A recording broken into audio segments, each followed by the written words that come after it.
Boa noite, eu sou a Evelyn. Esse é um programa de eventos de educação matemática, que é coordenado pelo professor Adriano, que está aqui comigo. Esse projeto é o programa da licença. E aí hoje o Pedro Marins, professor Pedro, ele vai apresentar a palestra Jogos Narrativos, uma opção sobre o ato de contar histórias nas aulas de matemática. Queria agradecer novamente o Pedro pela disponibilidade, por estar aqui com a gente.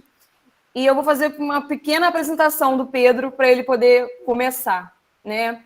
Para quem não conhece, o Pedro Marins é doutorando em educação da UF, mestre em educação e especialista em ensino de matemática, também da UF. Ele foi colaborador do PIBID, do próprio programa da licença, e atualmente é professor do ensino superior e da educação básica. E ainda é sócio fundador do Gorro do Saci, que é uma empresa que pesquisa e desenvolve soluções lúdicas para atender às novas demandas de educação. E aí eu agradeço novamente e passo a palavra para o Pedro. Obrigado, Evelyn. Boa noite, gente. Então, a Evelyn falou um pouquinho sobre mim, eu queria falar mais um pouquinho algumas coisas, né? E aí, me baseando muito nos pensadores antigos, né, lá do início do século passado, um deles em particular, que agora me falha a memória, mas que quando ele vai contar quem ele vai falar quem ele vai narrar sobre a própria pessoa, ele conta e ele fala, né, de uma forma diferente. A Evelyn me descreveu, de certa forma, por um caminho acadêmico, eu vou me descrever por outro caminho. Bom, eu sou um jogador de tabuleiro, de jogo de mesa, jogos de tabuleiro modernos. Isso não significa War, isso não significa jogo da vida, nem banco imobiliário. Estou falando de jogos praticamente ali no final de 2010 para agora. E são jogos muito ricos de muitas coisas, mas que em outro momento a gente pode conversar um pouco sobre isso. Bom, especificamente sobre a nossa fala aqui, eu sou jogador de RPG há 30 anos, 28 anos, e joguei muito. Hoje em dia eu jogo um pouco menos por falta de tempo. Bom, e aí vamos começar aos pouquinhos. Para começar, então, vamos falar sobre a Gorro rapidamente, né? Estava falando da Gorro, deixa eu aproveitar um momento ali. Bom, a Gorro, como a gente gosta de falar, a gente tira as soluções lúdicas de dentro do gorrinho, do Saci. A gente desenvolveu esse livro, Metodologias Ativas de Jogos de Mesas, para Devir, que é uma grande empresa de coisa, que atua com jogo de tabuleiro e com RPG. E a gente cria jogo como esse de mudança, que está aí embaixo. Quem quiser baixar ele pode baixar, tá? Dá para imprimir e jogar em casa. Por exemplo, ele e outros jogos.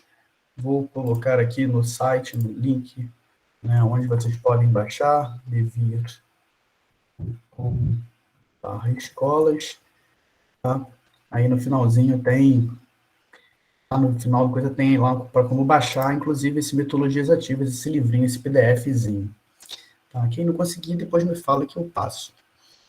Bom, e o que a gente faz, basicamente? A gente leva jogo para a sala de aula e a gente desenvolve um tipo de atividade. Por exemplo, ali em cima, a gente estava trabalhando com a ideia de simetria, de mandala, né? Cores quentes e frias. Nós não estamos só na matemática, nós estamos de uma maneira geral. E a gente também faz evento, como esse evento que a gente participou aqui, né? Lá no Colégio Algamitá.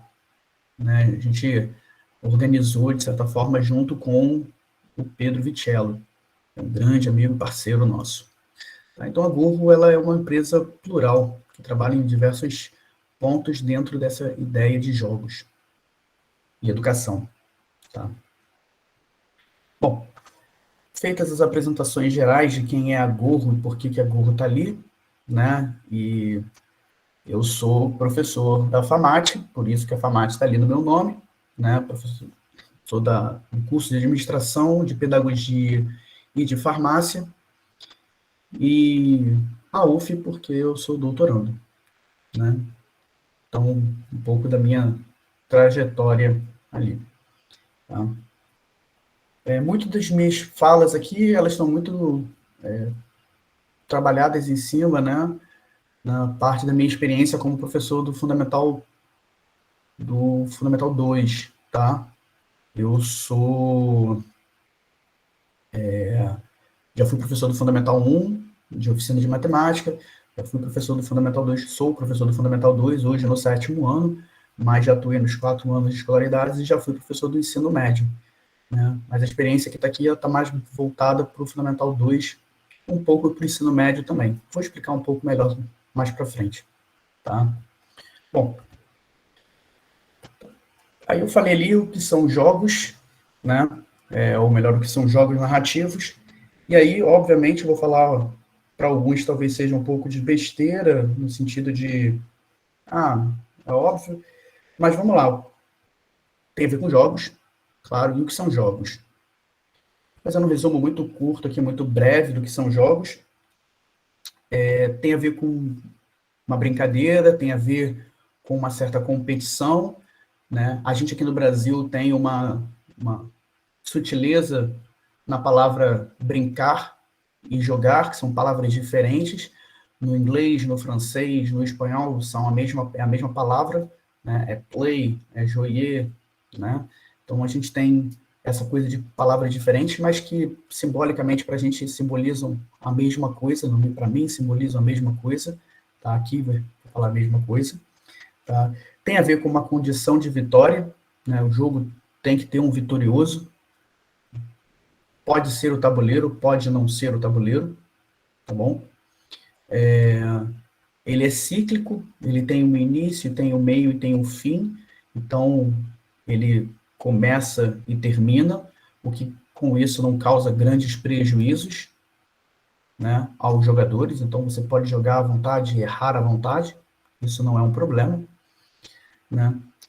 E ele mexe ali com o simbólico, tá?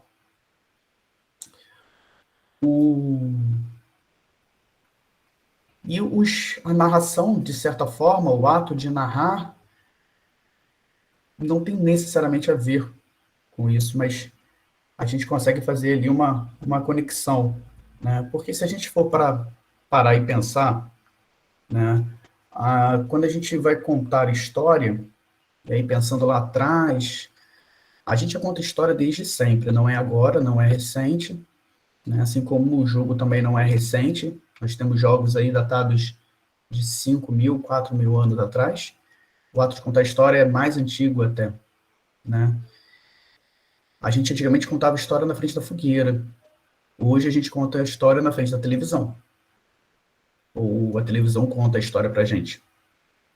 Mas a gente tem as músicas que podem contar uma história, né? Eduardo e Mônica, Faroeste Caboclo, pensando aí no Legião. Tem os livros, né, que também contam histórias. Então a gente tem essa coisa. Então o jogo narrativo, ele trabalha dessas duas formas, né? Ele trabalha tanto com o jogo quanto com a narrativa, tá? Dessas duas maneiras, sempre com regras. E a ideia é que a gente vai trabalhar com a ideia do que é o lúdico, certo? E aí, puxando um pouco o que é o lúdico, eu vou me ater aqui a alguns pensadores, né? Que, por exemplo, a Fortuna, ela diz que o lúdico é um movimento que vai num pêndulo sempre entre a fantasia e a realidade e que a gente, de certa forma, aproxima os sentimentos, né? De real e de ficcional. Bom, você também pode pensar que o lúdico tem a ver com uma experiência interna do sujeito. Então, se é algo agradável, algo feliz, ela é uma experiência, pode ser uma experiência lúdica, ela é uma experiência lúdica. Então, o Lucchesi, por exemplo, ele fala que se você vai brincar de cabra cega, por exemplo, algumas pessoas não vão considerar essa brincadeira como um ato lúdico, porque não se veem, não conseguem brincar disso, né? Então, o jogo narrativo, ele trabalha com essa questão do lúdico, né? E a gente vai tentar aproximar esse lúdico, essa narrativa, essa coisa narrativa e essa ideia dos jogos, tudo para dentro da sala de aula, tá? Então, isso para mim, isso é o que é jogo para mim, isso para mim é o que é contar história, tá? Bom, e aí se a gente for pensar lá na literatura, né, no jogo, a história possui pontos, que são pontos de bifurcações e que demandam uma certa ação do jogador, né? E aí ele vai ser o coautor da história.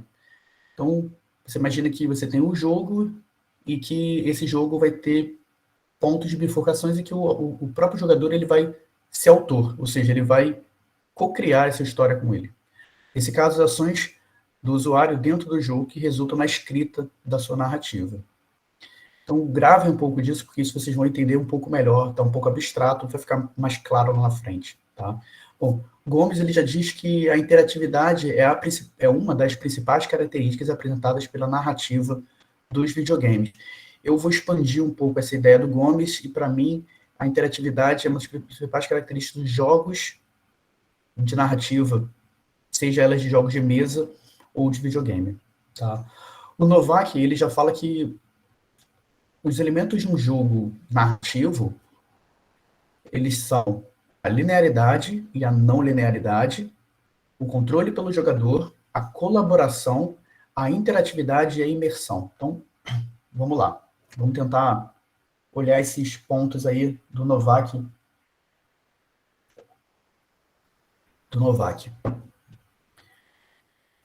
O controle pelo jogador. Imagina que você está jogando um jogo e cada vez que você se movimenta pelo jogo, seja ele de tabuleiro, seja ele de videogame, ou simplesmente uma história contada, imagine que ao contar uma história, dos participantes ele tem o poder de interagir com essa história. Algo semelhante como um teatro, talvez.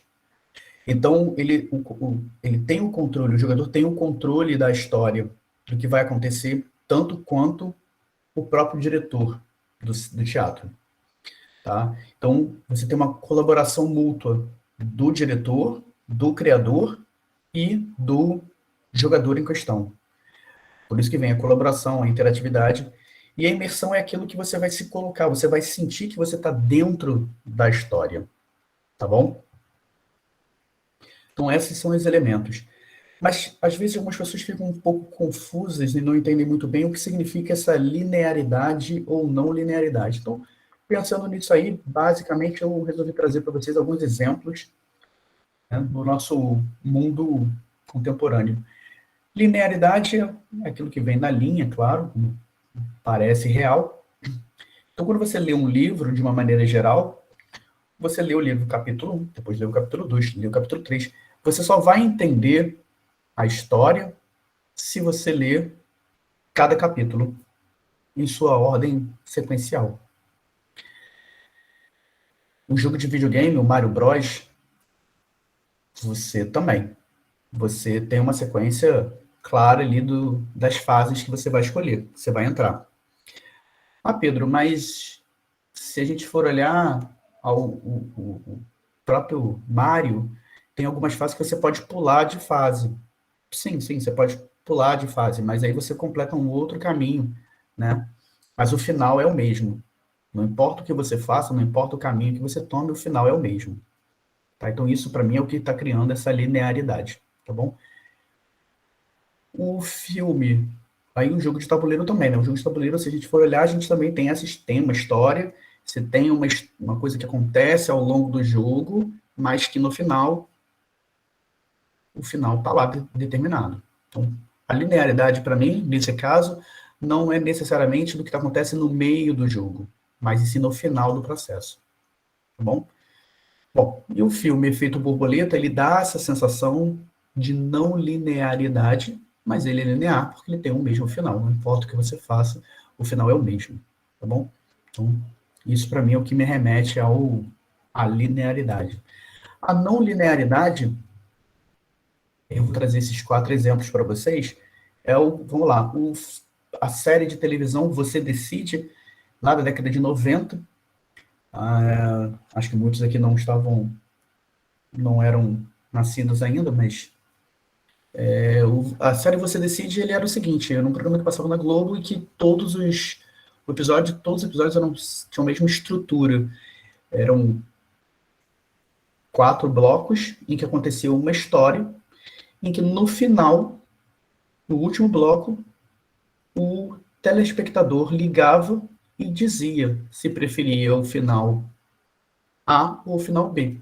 Ou seja,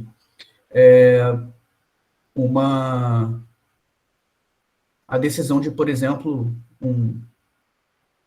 sei lá, não sei, estou pensando aqui agora um exemplo, se a pessoa vai para a direita ou vai para a esquerda, por exemplo, sabe? Se ela viaja de barco ou se ela vai de avião, sabe? Uma coisa assim, tá? Óbvio, tinham coisas mais elaboradas do que isso, mas a ideia básica era essa. Tá? Então, o programa todo acontecia e tal, e no final, você, leitor, você, telespectador, decidiu o que estava acontecendo. O jogo Heavy Rain, que está aqui, ele funciona da mesma maneira.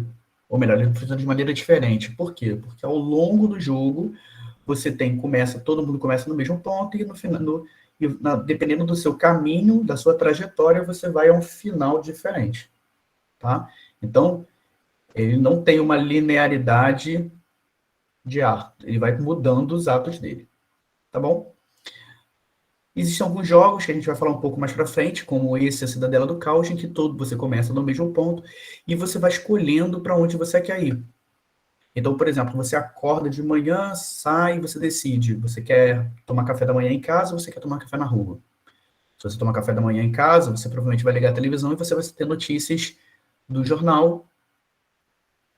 Se você for para a rua, de repente você não vai ter notícia no jornal. Você até pode saber da notícia de outra forma, porque você abriu o Twitter, porque você olhou um jornal na rua, mas você não vai ter mais a informação do jornal na televisão. Então é um pouco disso, né? Isso pode acontecer de outras formas e o final é diferente, tá? E o Black Mirror, a Netflix, eles lançaram esse filme em que você interage diretamente com o filme. Ou seja, de vez em quando ele passa um trechinho, você para e ele pergunta para onde você quer ir e você decide para onde você quer ir. Tem mais de um final. Tá? Então, são alguns pontos do que é linearidade e não linearidade. Bom, então, jogos com narrativa. Então, o que são jogos? Então, quais são os jogos com narrativa? Vou pegar aí alguns jogos, né? Existe um jogo chamado Wrath of Achardalon, em que é um jogo de tabuleiro, que você tem uma história curta, e você vai agir em cima dessa história que está acontecendo. O final, caso você consiga conquistar seu objetivo, você cumpre o objetivo e volta para casa. Mas você vai ter uma historinha, não é simplesmente ter um objetivo seco, sabe? Você tem uma história para te ambientar, para fazer a imersão sua dentro daquele mundo, tá? Então a gente tem alguns jogos de videogame, como Chrono Trigger, The Witcher, God of War, em que você tem isso, você tem uma história. Repara como que é diferente. Lá na década de 90, você tinha o Sonic, por exemplo. Qual é a história de Sonic? Hoje a gente discute um pouco da história do Sonic por causa do filme, talvez por causa do desenho, mas o jogo em si, você mal sabia o que estava acontecendo ali. Mario, o primeiro Mario, tinha uma historinha muito breve, tal, mas muito pouco, né? Você tinha que salvar a princesa. De quê? Do monstro. Não tinha uma história muito grande, né? God of War não, né? Se você parar pra pensar, God of War tem toda uma história por trás, todo um enredo por trás, né? De um final só, se não me falha a memória. Zelda também. Chrono, por exemplo, você tem múltiplos finais. Então, a gente começa a trabalhar com jogos e as suas narrativas, tá? Eles têm alguma narrativa por trás, tá bom? E aí, para começar, que existem dois tipos de jogos que eu gosto de pensar, na verdade tem muitos, mas eu gosto sempre de tentar uma classificação. São, quer dizer, isso é confuso a classificação na real, que é jogos de narrativa ou narrativas de jogos. Por quê? Porque você não sabe muito bem se o jogo está trabalhando com uma narrativa ou se você está criando a narrativa com ele. Tá? Tá querendo contar uma história.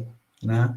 Por exemplo, o jogo Histórias é um jogo que tem 50 cartas, todas com desenho, e você vai criar uma história sequencial. Né? O Story Cubes também, você vai criar uma história baseada nos símbolos dos dadinhos que você vai jogar, são 9 dados, você joga e escolhe alguns dadinhos para criar a sua história. Aí depois o jogador do lado entra antigo, sabe? E vai passando. Então, é um jogo interessante de contar, de criar a história. Tá? O Sim Mestre das Trevas também. É um jogo de improviso em que você vai colocando e vai criando, imaginar o que está acontecendo. Então, você está sempre tendo que arranjar um problema, solucionar um problema do que vai acontecer ao longo da história. Então, são jogos de narrativa ou a narrativa dos jogos que estão sendo criados, tá? Então, são algumas ideias aí dos jogos com suas narrativas.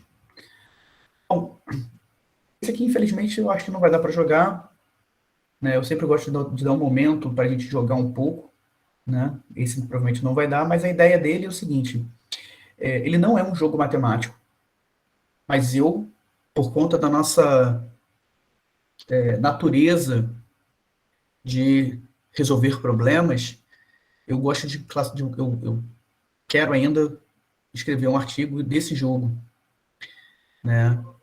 Por quê?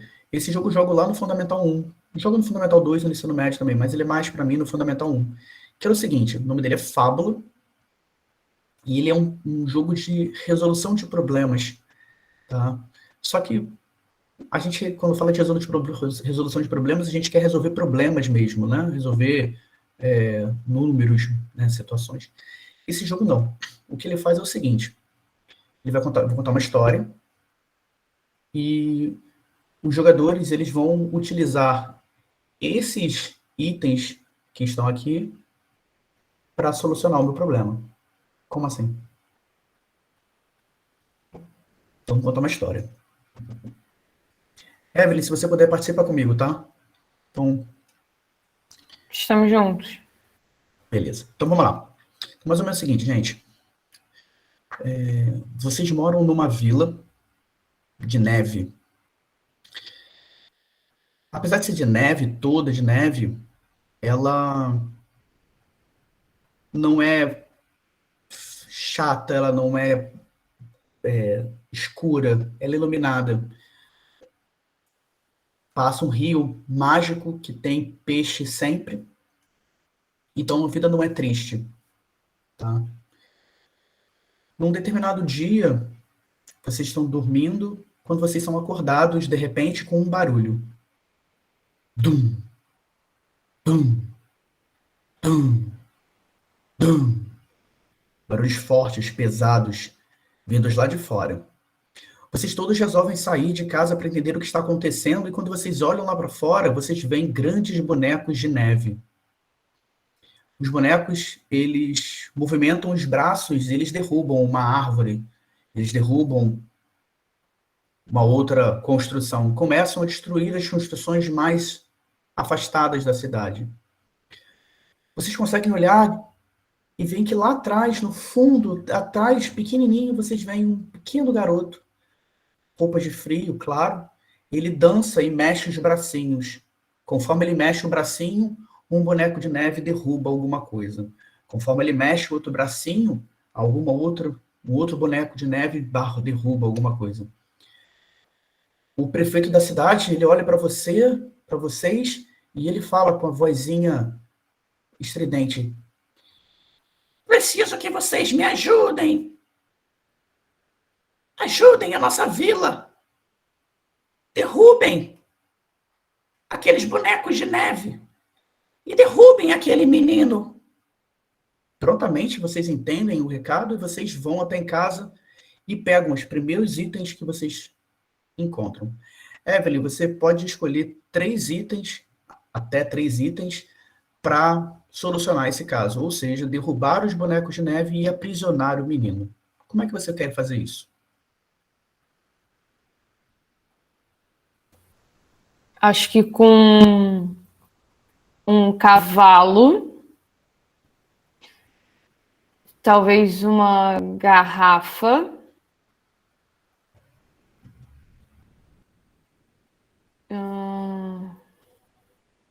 uma escada, talvez. Tudo bem. Como é que você quer fazer isso? Conta pra gente. Bom, eu tô perto do boneco ainda, porque eu pensei o cavalo só para minha locomoção, para eu conseguir fugir depois, ou coisa do tipo. Sim, ótimo, tudo bem. Você pega o cavalo e você já parte em direção ao boneco. Sim. E a escada, tipo, poderia ser para eu subir em algum local, né? A coisa Tudo normal bem. dela, né? Uhum. Ou até para bater, né? Dependendo da escada, eu consigo bater e derrubar ele. E a garrafa, a mesma coisa. Tudo bem. Então você utiliza a escada para ficar no alto, para subir no alto de uma árvore, por exemplo, e com a garrafa você utiliza a garrafa como para derrubar e quebrar os bonecos de neve. Sim. Só que você falou que eu tenho que armazenar eles também, né? Se você quiser, você armazena na garrafa, não tem problema. Pode ser uma garrafa É. mágica, por exemplo. É igual o Saci, né? Sim, por que não? Bom, então a Evelyn, ela trouxe o cavalo, trouxe a garrafa e trouxe a escada. Tenho certeza que nós temos 30 pessoas aqui, 35 pessoas mais ou menos aqui. Cada um de vocês pensou de um jeito diferente e com um item diferente aqui. A gente poderia passar aqui 3 horas falando sobre isso e resolvendo esse problema, essa questão.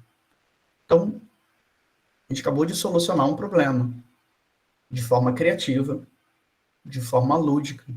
Eu contei uma história para vocês, fiz o barulho, fiz as vozes, e vocês, acredito que vocês se sentiram um pouco dentro dessa história, dentro dessa narrativa que a gente fez. Então, a ideia básica é a gente poder trabalhar em cima disso, né? E aí, a matemática, ela entra na forma criativa, na forma de como solucionar esses problemas, tá? Bom, então, continuando. Tudo bem. Então, beleza. Falei o que é jogo, defini o que é jogo, defini o que são narrativas, o que é o ato de contar histórias. Percebemos que esse ato de contar histórias vem lá de trás até agora. Percebemos que os jogos existem mais de um tipo de jogo, pode ser jogo digital, pode ser jogo de mesa, pode ser jogo de carta, pode ser inclusive um jogo de contar simplesmente história, simplesmente. Como é que eu faço, então, para trabalhar eles na educação? Como é que eu faço, então, como é que os documentos oficiais veem isso tudo? E aí nós temos 2 documentos oficiais, que são os documentos oficiais, um que é o que está regendo agora, e um que é muito antigo, que é o PCN. O que eles dizem para a gente? Bom, e aí eu vou pedir desculpas, mas eu vou dar uma lida em algumas coisas, porque foram muitas coisas que o PCN diz muitas coisas sobre os jogos. Bom, lá em 97, na página 35 e 36, ele fala o seguinte, ó, o jogo, ou no jogo, né, o jogo é uma atividade natural do desenvolvimento dos processos psicológicos básicos. Se a gente for em Piaget, a gente for em Vygotsky, a gente vai encontrar várias coisas falando sobre isso, né? Bruger, então a gente vai utilizar muita coisa desses caras. Bom, o jogo supõe um fazer sem obrigação externa, sem uma imposição, embora demande exigências, normas e controles. Regras. Bom, existe uma articulação entre o conhecimento e o imaginado. ele desenvolve o autoconhecimento. A gente aprende a lidar com símbolos e a pensar em analogias. Acredito que quando eu falei da neve e tal, eu podia muito bem ter falado com vocês. Imaginem Frozen. Todo mundo aqui consegue fazer essa analogia. Faz essa analogia, de certa forma. Eu nem preciso falar muito, né? Quando eu falo de viagem espacial, eu posso falar de Star Wars, Star Trek ou de Guardiões da Galáxia. Vocês fazem os parâmetros, vocês fazem suas analogias, né? Bom, e a gente vivencia situações que se repetem, né? Então, isso é interessante no jogo também, né? O jogo tem essa coisa, o jogo em grupo, né, tem uma conquista cognitiva, emocional, moral e social para a criança e um estímulo para o desenvolvimento do seu raciocínio lógico. A gente vai falar um pouco mais sobre isso. E tem um desafio genuíno que provoca no aluno prazer e interesse. Bom, não sei se todos aqui sabem, mas existe no PCN 97, existe um em 98, existe ainda um em 2001. Bom, o de 98, ele já fala um pouco mais sobre a resolução de problemas, né? E aí no jogo, a gente consegue propor problemas de maneiras diferentes. A gente favorece a criatividade na elaboração de estratégias de resolução e busca pelas soluções. Foi exatamente o que nós estávamos fazendo. Então, a gente tem uma simulação, a gente pode criar uma simulação de situação-problema que existe soluções vivas e imediatas, o que estimula o planejamento das suas ações. O que fizemos agora? Né? Possibilita a construção de uma atitude positiva perante o erro e forma atitudes para enfrentar os desafios, para a gente buscar soluções, desenvolvimento de críticas, de intuição, da criação de estratégias, da possibilidade de alterá-las quando o resultado não é satisfatório. Então, o jogo entra nisso tudo.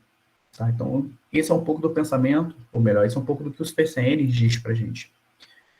Já a BNCC, ele não fala especificamente sobre jogo, ele fala sobre o ato de brincar, mas isso não é um problema, já que, como eu falei, para a gente está lidando aqui com jogo e brincadeira de uma maneira meio não, completamente análoga, né? Então,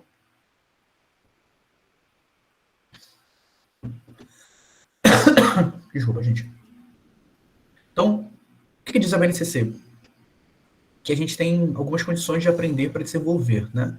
Que lá na primeira etapa da educação básica, na educação infantil, né, a gente está assegurado que a gente precisa conviver, brincar, participar, explorar, expressar e conhecer-se. Então, a gente, desde lá de baixo, a gente precisa brincar. E o brincar cotidianamente de diversas formas, em diferentes espaços, tempos, com diferentes parceiros, ampliando e diversificando o acesso à produção cultural, dos seus conhecimentos, da sua imaginação, da sua criatividade, suas experiências emocionais, corporais, sensoriais, expressivas, cognitivas, sociais e relacionais. Apesar dele dizer lá brincar, lá no Fundamental 1, eu expando, eu acho, acredito, que a gente precisa fazer isso lá mais no Fundamental 2. E por que não no médio? Né?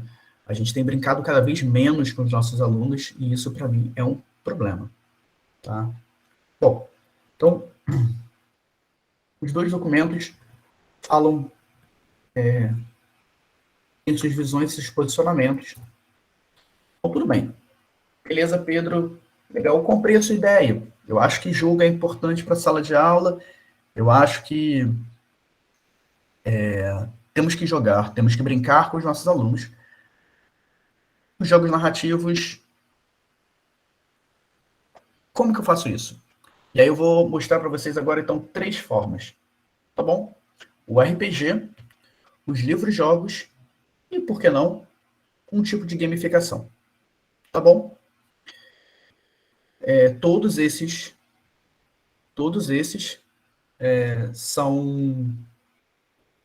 foram feitos por mim ou eu já utilizei eles em sala de aula, tá bom? Então, eu tenho essa experiência para trabalhar com todos esses elementos, tá bom? Sim, Vanessa, infelizmente, para muita gente fica a ideia de que brincar é perder tempo, brincar não serve para nada, brincar é só... E isso, na verdade, a gente só estimula o raciocínio lógico quando a gente está trabalhando com essas ideias dentro de sala de aula. Os exemplos que eu vou tentar trazer vão, talvez, contribuam um pouco com esse pensamento, pelo menos eu espero. Então, vamos lá. Vamos lá, primeira coisa, primeira ideia, RPG. O que é o RPG? RPG vem da sigla Role Playing Game, ou seja, jogo de interpretação de papéis. Bom, então é um jogo de interpretar papéis, ou seja, eu não vou interpretar eu mesmo. Até posso, mas eu vou interpretar outra pessoa, tá? Então, imagine então, como eu estava falando inicialmente, imagine que é um teatro em que os jogadores, cada jogador vai ter um papel e que um outro jogador vai ser o papel do narrador. É esse narrador que vai criar e vai conduzir a história. Então, quando você, você professor, cria uma história e os jogadores, os alunos, interpretam pessoas, que podem ser eles mesmos, em cima dessa história, o que você está fazendo é um RPG. Isso é um RPG. Bom, e como é que a gente joga? Dessa forma que eu falei. Se alguém daqui, como eu, acabei de criar uma história, vocês interagiram com essa história, a gente está jogando. Bom, e como que eu posso fazer isso na sala de aula? Como é que a matemática se incorpora disso? Bom, eu quero saber, por exemplo, será que aquela história que a Evelyn criou deu certo? Será que ela conseguiu andar com o cavalo e fugir dos ataques dos monstros? Não sei. Evelyn, você sabe montar cavalo? Sim. Sabe? Você acha que você conseguiria, na neve, andar a cavalo e Ah, desviar? aí talvez não. Talvez não. Bom, aquilo que a gente contou é uma história, não é a Evelyn, efetivamente, que estava fazendo aquilo. Era o personagem que a Evelyn estava interagindo, estava criando, né, junto. Bom, então, eu não vou fazer a Evelyn montar a cavalo, até porque eu não tenho nenhum cavalo para emprestar para ela montar. Então, o que eu vou fazer? Eu preciso saber se a Evelyn vai conseguir ou não fazer aquilo. Bom, eu tenho algumas formas. Bom, como que eu posso fazer? É fácil ou é difícil montar cavalo e passar pelas coisas? Era uma tarefa média. Bom, se é uma tarefa média, eu vou pedir para ela jogar um dado e ela tem que tirar mais do que 50%. Tudo bem. É fácil. Quer dizer, fácil não, é médio. Então tá bom. Então, se eu pegar um dado de 20 faces, eu já tenho aí que 50%, então acima dos 11. Se eu tenho um dado de 6 faces, acima do 6, acima do 3, né? 4, 5 ou 6. Bom, peraí, então a gente já está trabalhando de forma de probabilidade aqui no nosso caso. Então, por exemplo, a Evelyn vai colocar a escada e vai subir a escada. Bom, isso é uma tarefa fácil. Mas lembra que não é uma tarefa simples, porque ela está em movimento, porque tem um monte de bicho vindo e tal. Tá, Porque então tá tem bom. neve. Tem neve, exato. Então vai ser uma tarefa para escorregar, né, por causa do negócio, então vai ser uma tarefa fácil, mas não vai ser tão fácil a ponto de passar. Então, eu quero que ela tire 30% ou mais. Peraí, 30% ou mais? Bom, se for um dado de 100 faces, né, eu consigo, não é difícil. Mas como é que eu vou fazer isso num dado de 6 faces? Peraí. Então, tá, num dado de... E num dado com 4 faces? Num dado de 5, no dado de 20 faces? Enfim, a gente começa a trabalhar com porcentagem, com proporção. Então, você está trabalhando isso nos dados. Você está trabalhando exemplos e os alunos vão fazer e vão jogar, né? E eles vão querer. Por quê? Porque se eu falar para eles que no dado, e eu entregar o dado de 4 faces e falar, olha só, você tem que tirar mais do que 30%, ele vai querer calcular para saber se ele pode tirar um ou dois. Aí ele vai saber, porque ele vai calcular. Ele vai saber que ele tem que tirar, né? Porque se ele tirar um, ele tira 25% no dado de 4 faces. Então ele não consegue. Então, essas ideias começam a tomar forma ao longo do processo do jogo, né? Conforme ele vai jogando, ele vai vendo isso no próprio dado. Bom,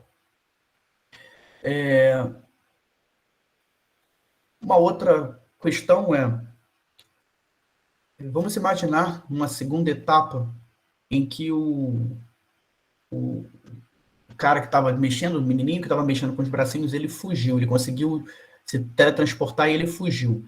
Você estava com um cavalo, Evelyn estava com um cavalo, cavalgou e tal, e aí conseguiu encontrar uma grande construção de gelo em que, para entrar, tem um código para entrar. Um código não, tipo um espelho quebrado, sabe? E aí ele tem que montar e reconstruir aquela figura para conseguir ficar inteiriço, sabe, gente? E ele conseguir entrar. A figura que ele tem é que caiu no chão, caíram 7 partes. Caiu um quadrado, caiu 2 triângulos grandes, 2 triângulos menores, caiu tipo um paralelogramo. Espera aí. É um tangram? É. Você dá o tangram na mão do aluno e fala, bom, para você conseguir passar e entrar no castelo, agora você tem que montar um quadrado. Poderia fazer isso simplesmente, entregar e falar assim, gente, monta um quadrado aí. Poderia. Mas você utilizou o tangram dentro da sua história, dentro da sua narrativa. Você criou um elemento a mais de desejo para o aluno para poder entrar nesse castelo, que é, eu tenho que perseguir esse menininho para saber o que está acontecendo. Então você, dentro da sua narrativa, dentro do arco narrativo, você construiu um elemento e colocou lá para ele resolver um problema. Percebem o poder disso? Bom, então, o RPG é isso. O RPG é esse momento lúdico, né? Como a Fortuna fala, que faz o pêndulo entre a realidade e a imaginação, em que você pode inserir elementos reais, mas que se transformam em fantasiosos dentro daquela natureza. Tá? Então, trabalhamos com 2 coisas rápidas. Bom, e aí quando você consegue, então as crianças conseguem, Evelyn consegue montar o tangram, coloca e entra na torre do castelo. Bom, vocês já foram ali uma vez, há muitos anos atrás. Vocês têm um mapa, mais ou menos. E aí você, professor, entrega um mapa para eles no papel quadriculado, para que eles trabalhem o quê? Mapas. E aí você consegue trabalhar uma nova questão com eles, que é a ideia de, por exemplo, sei lá, plano cartesiano, talvez, dentro do mapa, ou só o mapa, fazendo aí uma interseção com geografia, talvez. Então você consegue trabalhar elementos seus da matemática dentro do jogo, de forma natural. Então o RPG tem esse potencial. Pensando, claro, que exclusivamente em conteúdo. Mas o RPG vai além, porque como a gente viu no PCN, né, a gente precisa trabalhar o social do aluno com o aluno, o social do aluno com o professor. A gente trabalha no RPG, a gente trabalha com a transdisciplinaridade, porque eu consigo trabalhar com várias outras disciplinas no meio do caminho. Né? Trabalho com resolução de problemas e eu faço treinamento de habilidades, porque, por exemplo, trabalhar o Tangram, eu estou trabalhando com outras funções, eu estou trabalhando com visualização, eu estou trabalhando com questões numéricas, lógicas e matemáticas, eu estou trabalhando com questões manuais, se eu quero, às vezes, pedir para ele fazer um desenho e tal.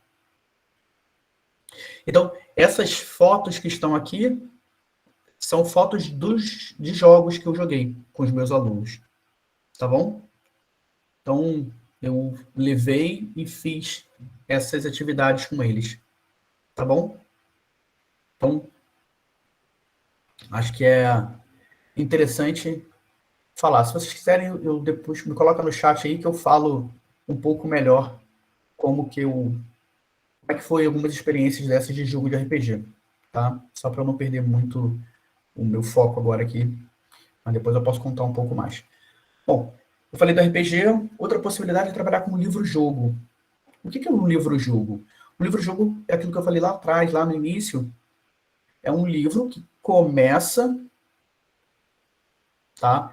A gente começa no mesmo ponto, começa a ler e aí você tem uma situação, um problema. Você escolhe, você quer ir para a direita, então vamos falar aqui um pouco mais. Imagina que você está andando, né, para encontrar esse menininho no gelo, lá dentro do seu castelo, e você tem uma... Vai andando e você encontra, tem um caminho para a direita, desculpa, um caminho para a direita, ou um caminho que segue. Só que esse caminho que segue, você já olha e você já vê que tem uma porta. O que vocês preferem? Virar à direita ou ir em frente e ver se a porta está aberta? Se você vai para a porta da direita, para o caminho da direita, você segue para a página 4. Se você vai para o caminho da frente, você segue para a página 28. Isso é um livro-jogo, em que você vai seguindo caminho por caminho e vai construindo a sua história conforme as suas decisões. Então, é uma história com desafios e com múltiplos finais. Algumas pessoas colocam isso dentro da categoria do RPG. Aliás, a grande maioria coloca. Por quê? Porque você, de certa forma, você está criando uma história, a pessoa que escreveu o livro está te colocando uma imersão, está te colocando uma coparticipação, então você está, de certa forma, interpretando um personagem dali, né? Você é o príncipe, você é a princesa, você é o fugitivo, você é a feiticeira, né? Daquela história. Então, você é o personagem principal do que está criando. Então, você, de certa forma, é um RPG, né? Por isso que algumas pessoas colocam como. Bom, então tá, expliquei o que é um livro-jogo. Eu posso fazer isso em sala de aula? Se eu posso, como? Bom, não vai dar tempo de falar como aqui, eu vou fazer meu jabá no final, tá? Mas tá lá. Eu posso fazer no PowerPoint, eu posso falar no Google Forms. E eu posso usar esse aplicativo chamado Twine. Esse aplicativo Twine, ele é um aplicativo muito poderoso para a gente, tá? Que ele funciona da seguinte forma. Ele vai criar uma célula principal, e que você vai escrever coisas nela. E aí você vai poder dizer o que você quer fazer. Se você quer ir por um caminho, se você quer ir por outro. O que o aplicativo faz? O aplicativo ele cria uma outra célula dos dois lados para que você possa continuar a sua história. E aí, a partir disso, você consegue se organizar. Tá? Obrigado, Evelyn. Então, você consegue se organizar e consegue criar a história por trás do processo. Tá? Muitas das minhas criações de livros e jogos são feitas no Twine. Né? Eu crio no Twine para organizar e ver o que está acontecendo, e depois eu vou para o PowerPoint. Tá? E eu prefiro criar no PowerPoint. Né? Estou tentando mexer e aprender melhor em outros aplicativos para poder fazer, mas por enquanto estou fazendo no PowerPoint. E aí, alguns exemplos. Tá? O Cadê Meu Gato eu não posso mostrar, infelizmente, porque ele está... É um mapa mental, sim. Ele é tipo como se fosse um mapa mental mesmo, Aline. O Cadê Meu Gato tá com a Devir, né? A Devir está analisando para ver se faz o lançamento dele. Né? O Amazônia, eu vou mostrar primeiro o dia no shopping, que ele é matemático. O Amazônia, ele não é matemático. Ele até tem alguns elementos de matemática, mas ele é para trabalhar geografia. Tá? Então, deixa eu abrir ele aqui. Foi. Então, ele, obviamente, esse jogo não é para... Ele é só demonstrativo, tá? Então, tem que melhorar em português, tem que fazer muita coisa ainda. Mas dá pra gente ter uma ideia. Então, vamos lá. Já é tarde e o shopping continua cheio.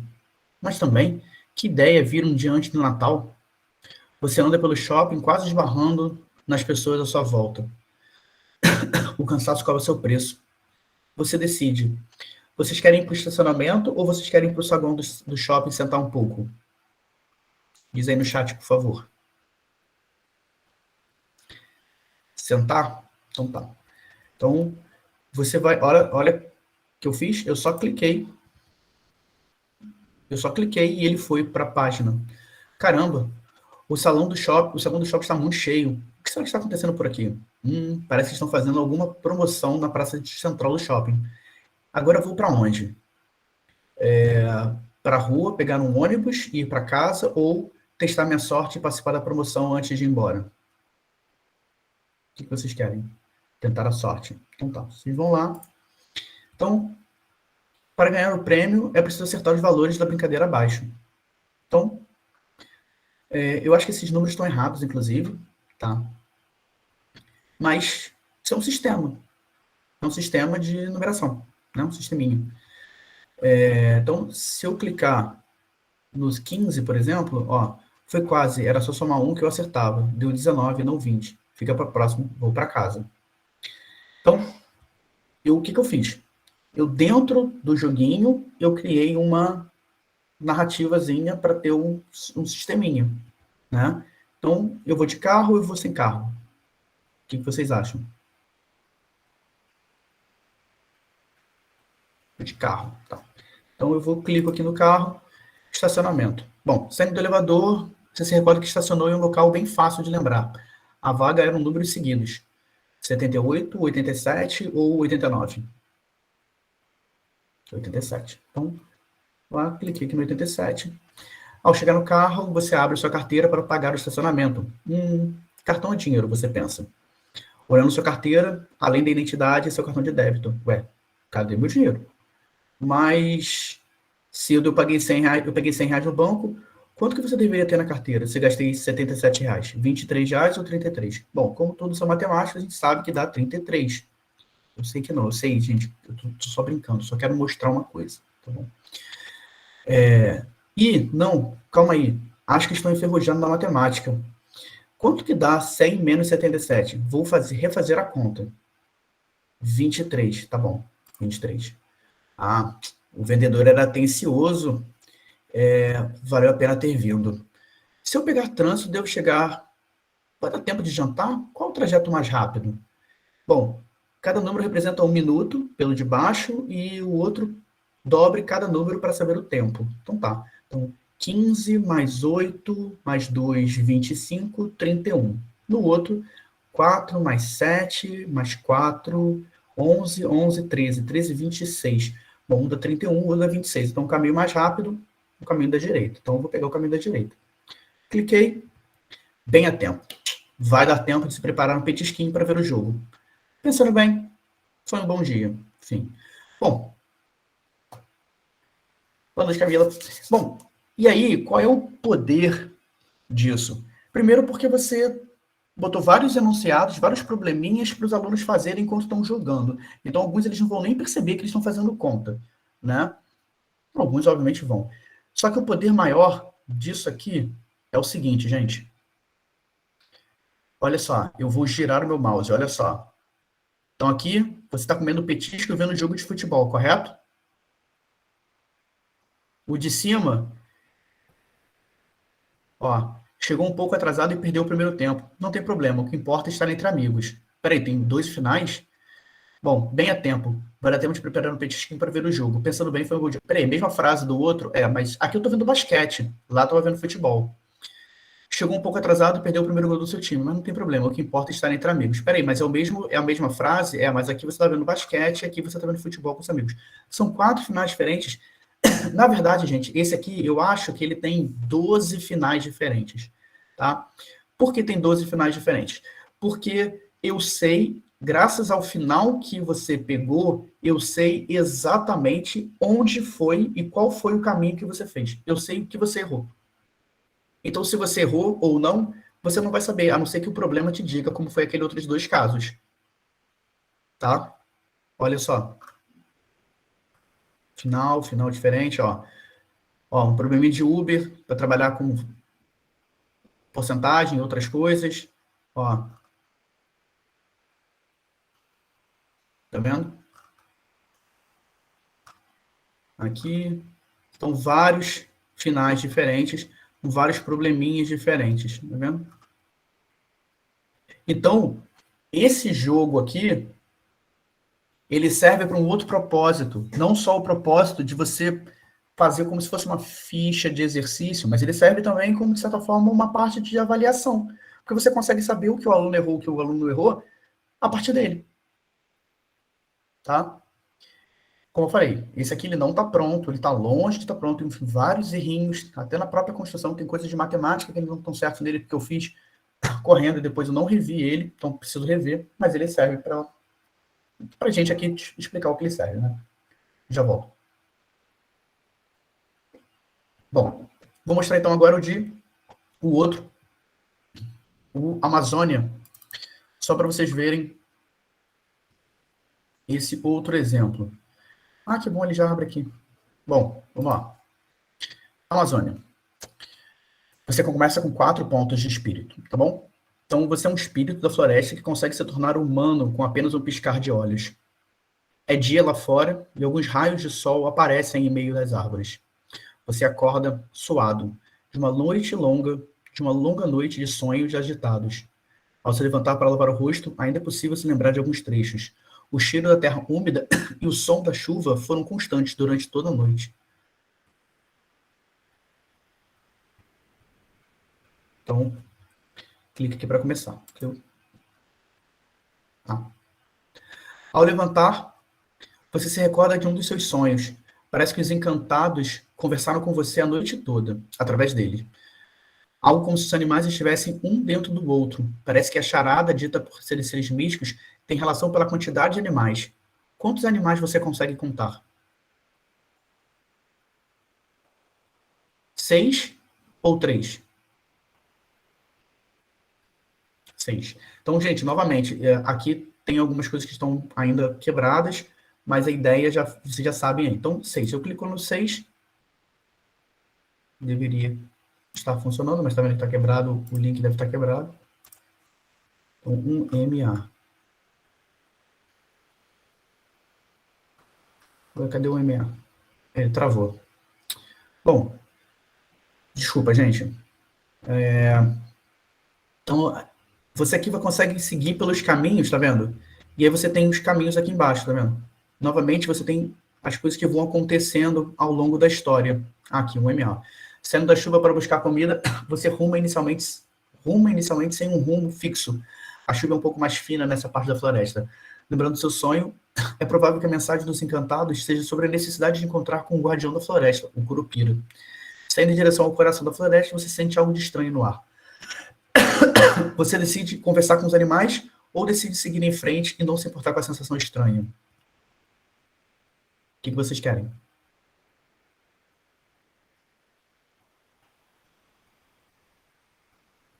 Conversar. Beleza, Fernando. Então vocês conversam com os animais. Realmente o link tá, os links estão quebrados. Preciso rever os links depois. Então, e aí, a ideia desses aqui, gente, é que a gente faz o quê? A gente vai andando pela floresta e a gente vai trabalhar com geografia, né? Com geografia, com biologia. Por quê? Porque aqui a gente vai encontrar 4 problemas: queimadas, mineração, tráfico de animais, e tem mais um problema que eu não vou lembrar, que são problemas recorrentes da Amazônia, queimadas, talvez. E aí você vai trabalhando com isso de maneira que você vai interagindo com o aluno vai interagindo com a história de maneira sem ele perceber que isso é um problema, é uma história, entendeu? Em que tem mais de um final, em que você vai poder ir andando e você vai saber o que está acontecendo, tá? E esse aqui ele não é avaliativo. Ele é utilizado, a gente utiliza ele como forma metodológica, né? É um método de mostrar para o aluno algumas coisas. E a partir do que ele vai vendo, a gente vai puxando algumas histórias necessárias com ele. Tá bom? Então, esses são os 2 exemplos de livros-jogos que nós da Google produzimos para a sala de aula, tá? um com uma pegada mais matemática e mais para usar como processo avaliativo, que não necessariamente precisa, mas um e um outro utilizando de outra forma, tá? Bom, e aí o último caso, tá? O último caso que eu digo, tipo, o último exemplo que eu posso dar, que acham que é interessante, é uma pergunta, na verdade, que fica no ar, que cada um daqui pode usar de uma maneira, tá? Que são, ou são jogos, ou são processos de gamificação que utilizam jogos, tanto faz, tá? Podem ser jogos, podem ser só processos de gamificação, isso aí para mim, isso para mim não, isso na verdade conforme só o seu recorte. Mas a ideia é o seguinte, deixa eu só achar aqui onde que tá, troquei de computador, aqui, achei. Esse PEG, se for capaz, eu utilizei ele para no sexto e sétimo ano, tá? Como uma atividade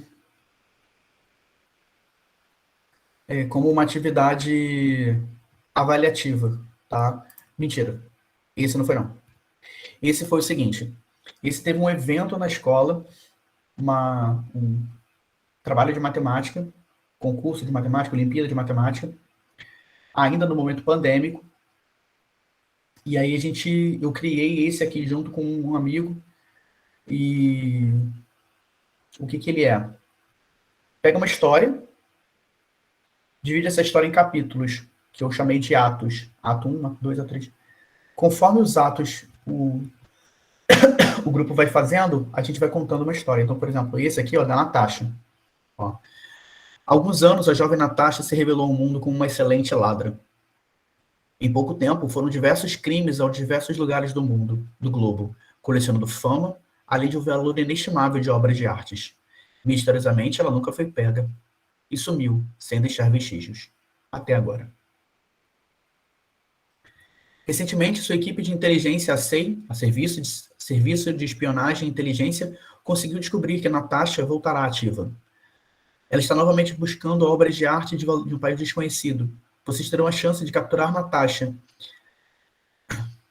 Existe uma única chance dentro de 48 horas. Depois disso, ela vai sumir. Portanto, seu objetivo é simples: encontrar e prender Natasha antes que ela suma com as obras de arte. Boa sorte. Gente, eu quero que vocês determinem qual é o país que ela está. Que país é esse?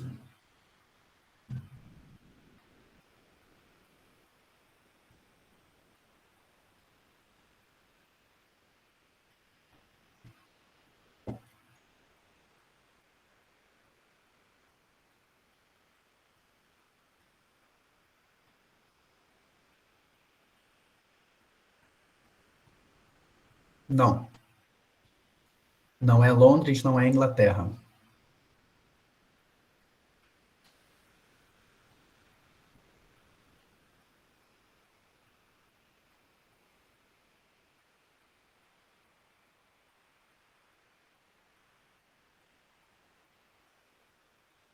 Itália? Também não.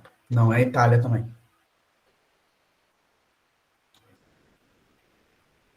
Brasil. Boa, Murilo. Por que Brasil?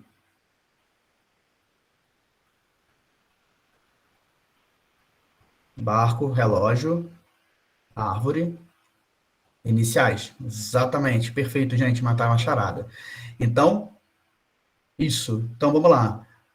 Barco, B, relógio, R, árvore, A, sol, S, igreja, I, L, lápis. Então, as iniciais formam Brasil. Excelente. Chute também vale. E o próprio título, né? Que país é esse? Também é uma dica, tá? Bom, e qual é a cidade? Ela tá.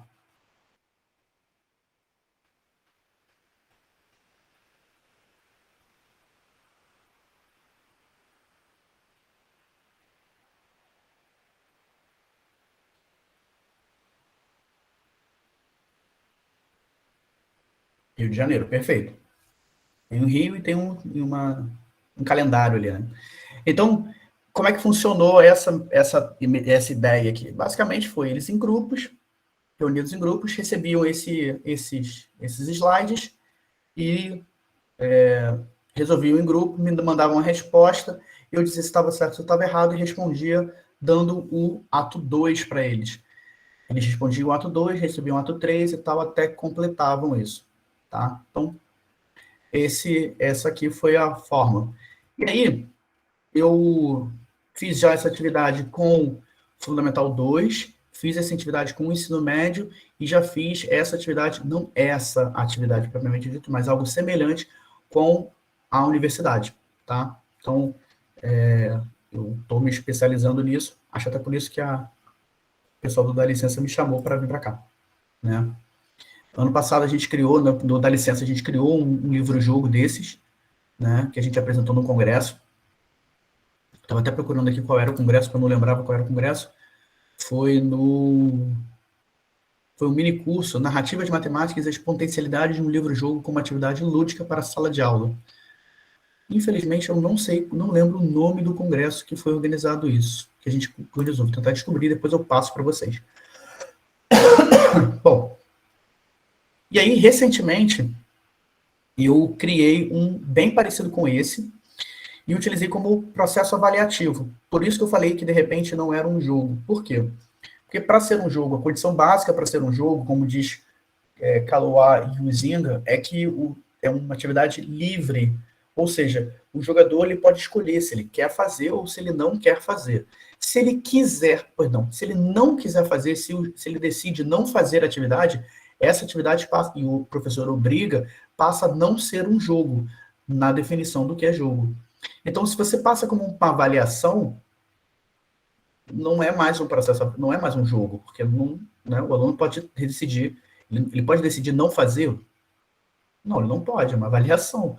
Então, não é um jogo, então é uma atividade gamificada, tá? Então, são sutilezas, tá? Mas que são importantes. Então, essa atividade aqui, ela era um jogo. Por quê? Porque foi um dia especial em que os alunos podiam não fazer. Ninguém perdia ponto por isso, tá? A outra atividade era uma atividade gamificada, que era igual a essa, bem parecida, né? E ela era gamificada. Por quê? Porque o aluno não tinha opção, ele não poderia não fazer, tá? Então, são sutilezas nas definições do que é jogo e do que não é jogo, tá? Então, gente, eu acho que é isso. Minha garganta já está arranhando, tá? Deixa eu só ver se eu tinha mais alguma coisa para falar com vocês. Aqui, esse aqui, ó, o Sol e Rio foi o primeiro caso que eu fiz, se não me falha a memória, né? Eu tive muitos. Bom, gente, fico aberto para as perguntas, né? Muito obrigado. Os meus contatos estão aí, né? O Instagram pessoal, o Instagram da Gurro, né?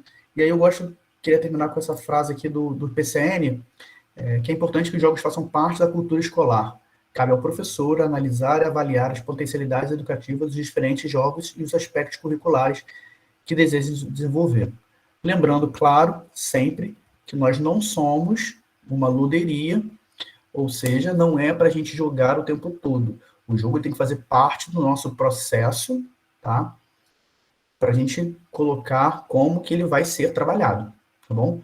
Ou seja, ele tem que fazer parte do nosso planejamento, não é o jogo pelo jogo, tá? Acho que é isso, tá? Pedro, obrigada aí pela sua fala, foi ótimo. Eu tenho perguntas e deixaram uma pergunta aqui, inclusive, foi o Nair Lima. Ele perguntou se esses livros-jogos são trabalhados com os alunos em grupo ou individual. E se teria que ter um laboratório de informática na escola, tipo, em que sala você faz isso? Tá. Oi, Nair, tudo bom? Então, deixa eu tirar a apresentação, aí fica mais fácil, eu vejo muita gente. Então, como é que eu faço?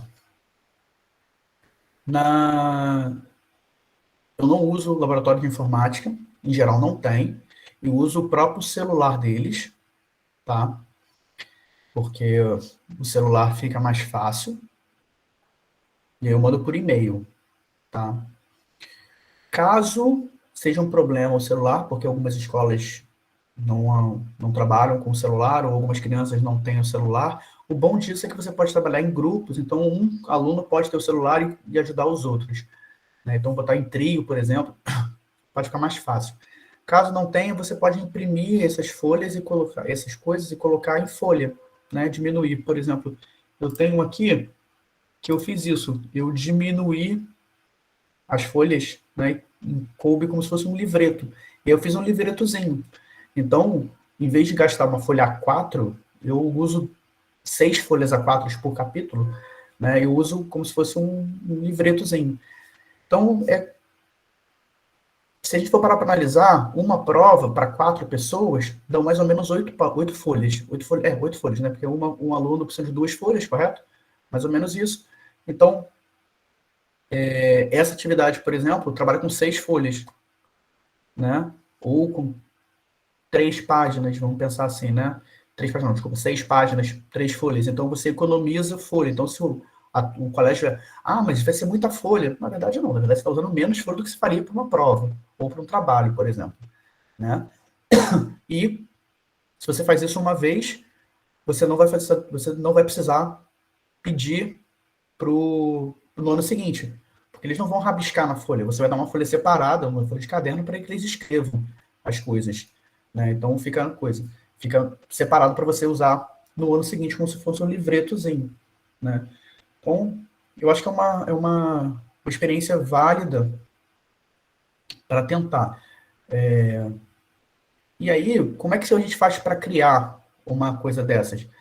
Gente, para criar, eu acho que ficou bem claro que é você usar elementos do mundo que estão aí. Essa história da Natasha, para quem conhece, é Carmen Sandiego. Mas também poderia ser qualquer filme de espionagem, né? Quantos filmes de espionagem não usam exatamente isso, né? Então, quando a gente utiliza o projetor, lembra, assim, o problema do projetor é que você vai projetar a imagem, só que se os grupos forem passando, o que você só tem que tomar cuidado é que um grupo, quando responder, você não pode passar o próximo ato. Você tem que esperar que todos os grupos passem para o próximo ato. Entendeu? Então, o que você pode fazer é, você dá 10 minutos, 5 minutos de resolução. Quem não terminou em 5 minutos, perde ponto, né? Ou seja, perde o tempo dela, ou seja, ela conseguiu estar um passo à frente, enfim, né? Então você pode trabalhar um pouco nessa lógica, adaptar um pouco. Não é um problema, tá? Tudo é questão de adaptação. Mas acho que é importante você trabalhar essa coisa do ato de contar uma história e botar a matemática no meio, tá?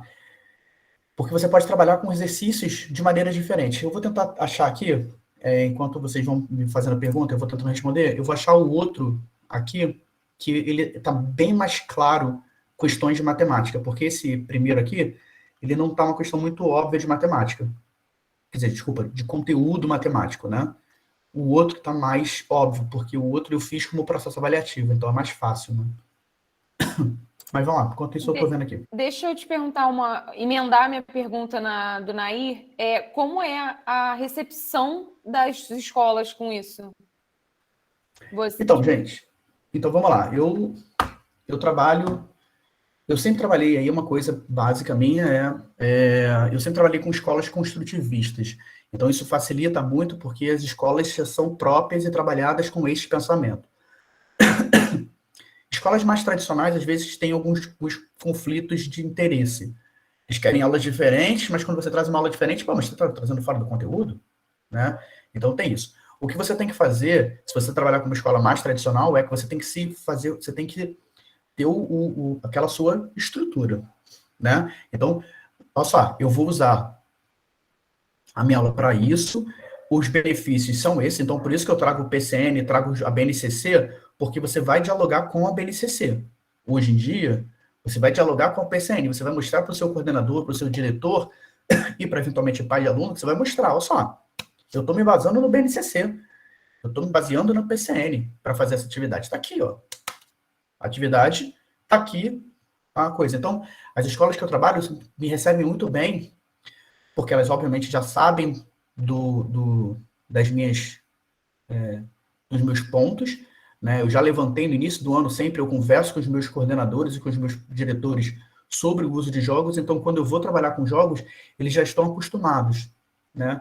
E, em geral, a recepção dos alunos é boa também, porque eu também já trabalho isso de certa forma com eles, né? Não é uma coisa jogada, não é uma coisa que simplesmente apareceu do nada, né? Respondi a pergunta? Sim, sim, claro. E tem o Fernando, deixa eu dar uma olhada aqui, Fernando Villanueva. Ele perguntou o tempo de desenvolvimento das atividades e a melhor maneira de utilizá-los, né? Imagino. Então, vamos lá. Vou primeiro falar em relação ao tempo que demora para fazer isso. Bom, depende do que você está querendo, do nível que você quer. E se você já tem mais ou menos a história montada na sua cabeça, ela é rápida. Ela demora, assim, em uma tarde você monta uma história dessas. Você já tem as questões, você só vai inserir uma história dentro dessa questão, ou essa história dentro da questão, né? Que é a parte mais difícil. Mas depois que você consegue, ela é rápida. Então, talvez você demore um pouco mais, as pessoas demoram um pouco mais porque não estão acostumadas a fazer. Eu já estou mais acostumado, então demora uma tarde. O que é mais demorado para mim, na verdade, é a criação dos slides, né? E quanto tempo demora em sala de aula? 2 tempos. Essas atividades normalmente demoram, essa atividade do livro-jogo e do coisa são 2 tempos. São mais ou menos 100 minutos, tá? Quer dizer, 100 minutos, desculpa. São mais ou menos 60 a 70 minutos. Então, alguns alunos conseguem com 50, mas a maioria consegue com 60, 55, 60 e alguns com 70. Claro que vão ter alunos que vão demorar 100 minutos, claro, óbvio. Mas, de uma maneira geral, são 2 tempos. 10 minutinhos para você explicar a dinâmica e mais o tempo de você entregar. Qual é o ponto? Problemas. Se você faz um negócio desse com muitos grupos, e nessa minha última atividade agora, eu fiz com 8 grupos em sala de aula. Foi bem caótico, é sempre bom ter uma pessoa que fique ajudando você de monitor, tá? Por quê? Porque é muita gente, é muito e-mail chegando, você tem que tirar dúvida dos alunos, então é muita coisa para você coordenar. Então, é por isso que eu estou trabalhando com outras plataformas. Eu estou tentando trabalhar com outras plataformas agora para transformar o meu processo e otimizar o meu processo, para eu não precisar ficar tendo que remeter algumas coisas, para ficar mais rápido, tá? Deixa eu... A pergunta, acho que foi Fernando, né? Foi Fernando. Aí eu Vê se eu espero ele respondi. responder no chat. Ele respondeu que sim. E aí eu queria aproveitar uma última pergunta, pelo menos da minha parte, se você já teve casos de alunos que rejeitaram, né, tipo, foram resistentes quanto a esse formato de aula. Então, vamos lá. Eu já uso o jogo em sala de aula há 8 anos. 2014 foi quando eu comecei, tá? E de lá para cá, imagina que eu já usei todos os tipos de jogos de mesa, RPG e tal. Já tive coisas do tipo de uma aluna que ela não quis jogar. Ela começou o ano jogando e depois ela parou. Acho que por questões religiosas ela resolveu parar de jogar, tá? E aí eu criei uma atividade para ela. Toda semana era uma aula de jogo. Eu tinha uma aula de jogo semanalmente com os meus alunos. Desculpa, quinzenalmente.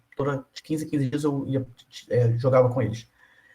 E aí ela não quis. Então eu tive que preparar uma atividade, uma redação, uma atividade de outras disciplinas e tal, para trabalhar com ela.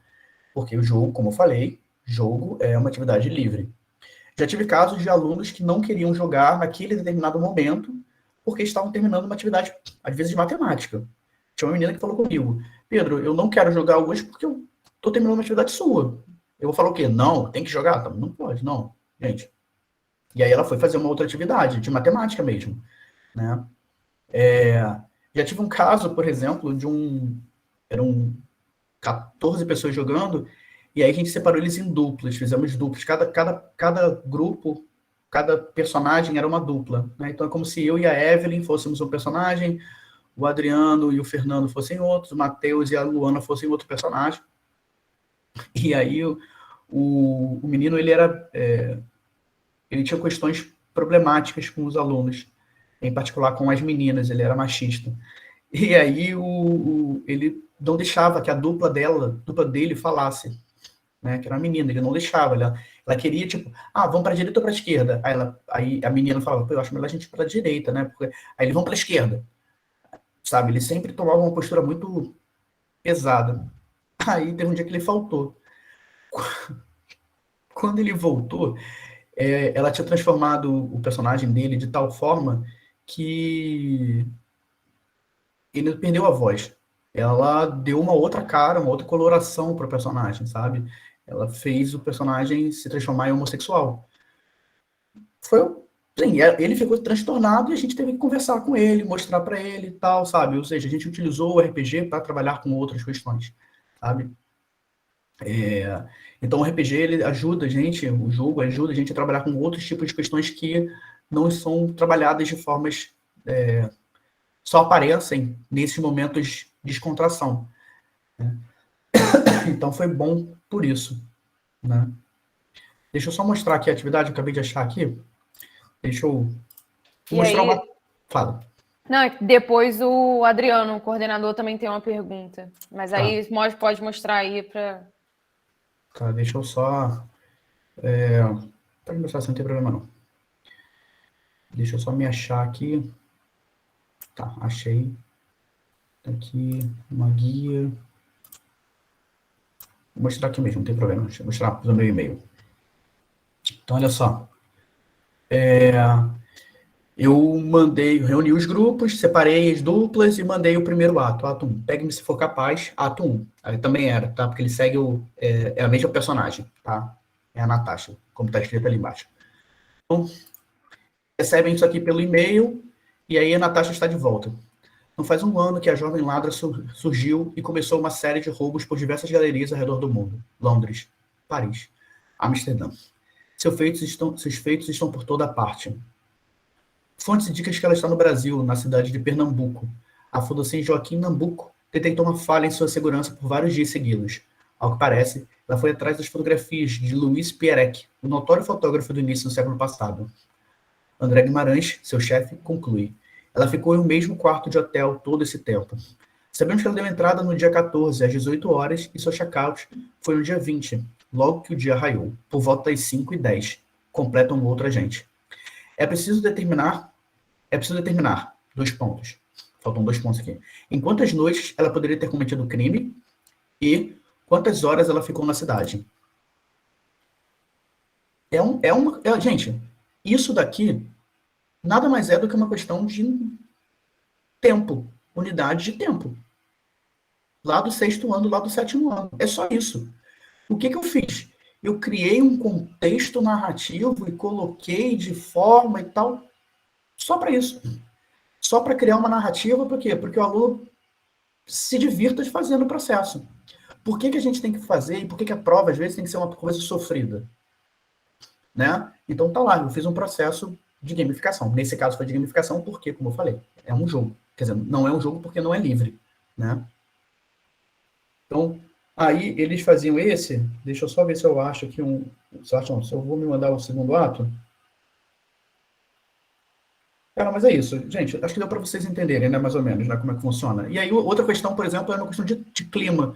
Eles estavam na dúvida de qual cidade que tinha que ir, e aí eu botei o tempo, a temperatura, e pedi para eles calcularem a média da temperatura. Então, tinha um probleminha ali que era de soma de números inteiros, por exemplo. Sabe? Então, é bem... É esse nível, sabe? É esse estilo que eu tô trabalhando com eles, ou que eu trabalhei com eles esse semestre. Era isso. Fala, Adriano. Bom, Pedro, antes de mais nada, te agradecer pela excelente palestra, tá? Em nome do programa da licença, assim, te dar os parabéns, foi muito bom, empolgante te ouvir falar esse tema atual, né? Ouvir o lúdico na sala de aula de matemática, alguém comentou aí no chat, é ainda inovador, a gente precisa falar mais sobre isso, então muito obrigado, tá? Não, obrigado a vocês. Eu quero também dar os parabéns pela condução da Evelyn, né? Obrigado, Evelyn.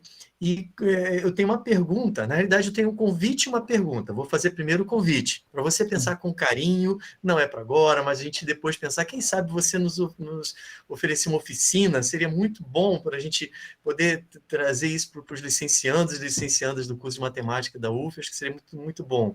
Adriano, eu já falo que eu aceito, porque, assim, é uma coisa, assim, a Evelyn me conhece, da Tempo não licença. tem, mas aceito.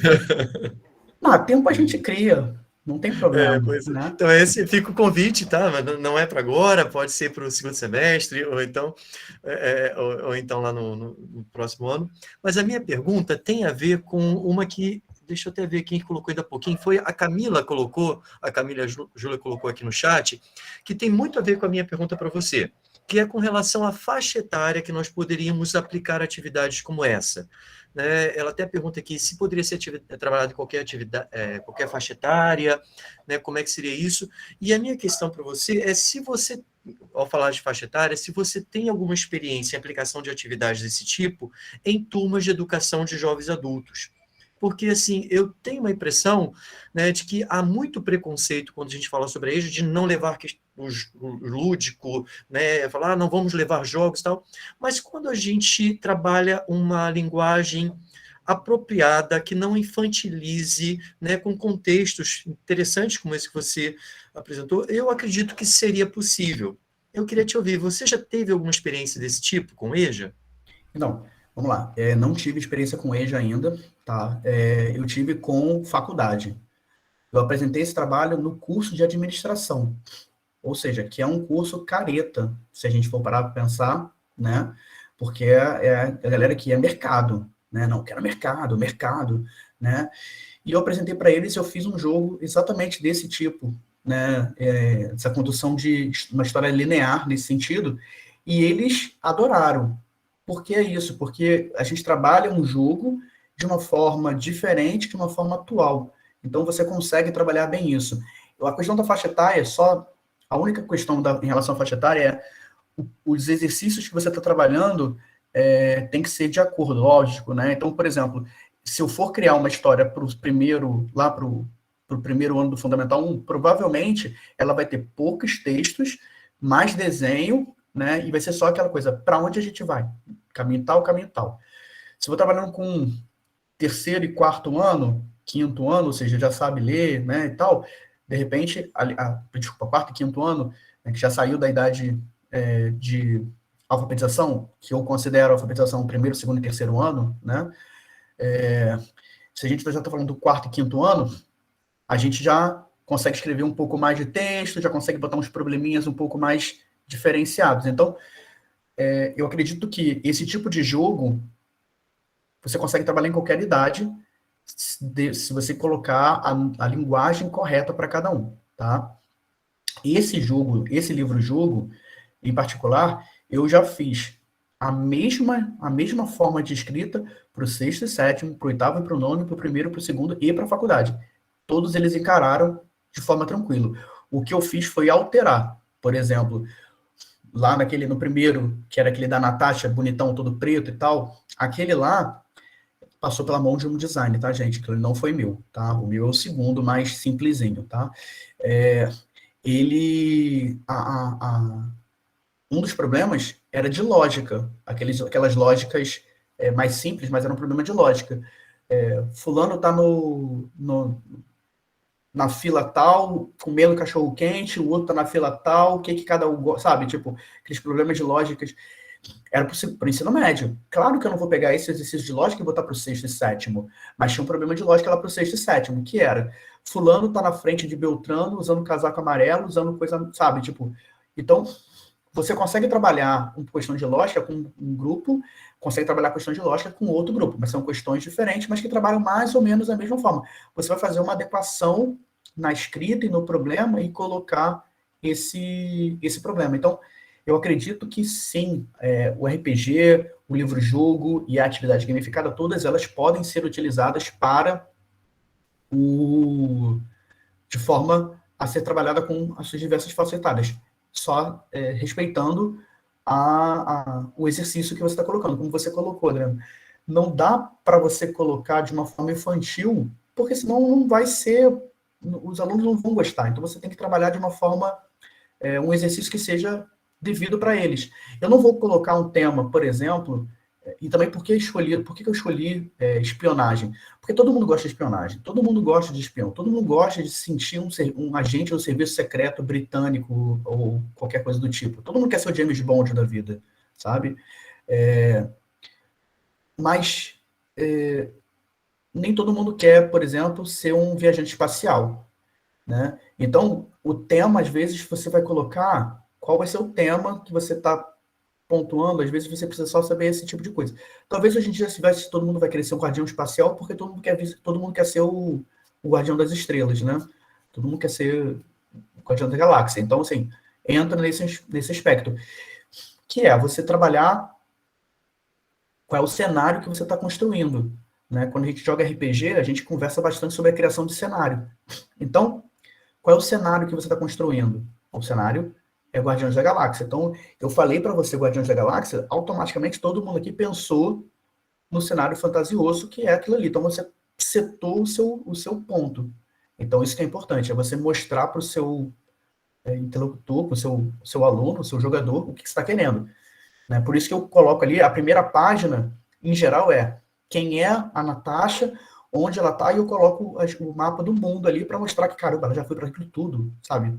Você constrói na sua imagem mental quem é essa mulher, sabe? Que viaja pelo mundo e tal, vai rodeando os países, pegando obras de arte, né? E aí o segundo, em geral, é o que ela faz. Então é sempre essa construção. Tá? Isso que você falou da faixa etária também tem muito aquele equilíbrio, né? Achar um equilíbrio de não ser muito, ser desafiador, mas não ser muito difícil para aquele aluno, né? Para aquela faixa etária, para ele não perder o interesse, né? Tipo, sou burro, né? Enfim, desanimar. Ao mesmo tempo que não pode ser muito fácil para ele, tipo, achar ridículo, né? Como você estava falando, e perder o interesse da mesma forma. Então, acredito que achar esse equilíbrio não é uma tarefa fácil também, né?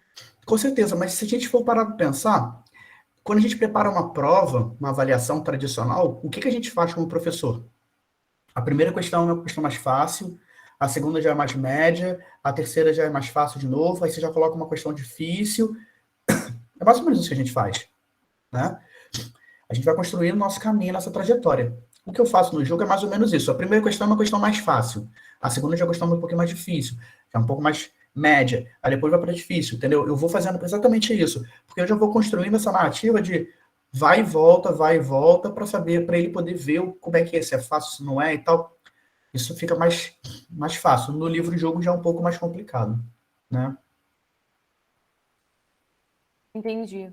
Então, acho que não tem mais perguntas por enquanto. Não sei se o Adriano quer fazer mais alguma, mas queria te agradecer de novo, né? E agradecer a presença de todos, e especialmente a do Pedro, né? Que disponibilizou esse tempo com a gente, esse conhecimento que ele vem construindo, diversas vertentes, né? Mestrado, doutorando agora, né? Especialização. E agradecer imensamente, porque você, além de ajudar, né, no programa da licença, fez parte do PIBID também, e aí agora aqui na parte de eventos no projeto. Então, muito obrigada, foi ótimo. Obrigado, gente. Tchau, tchau.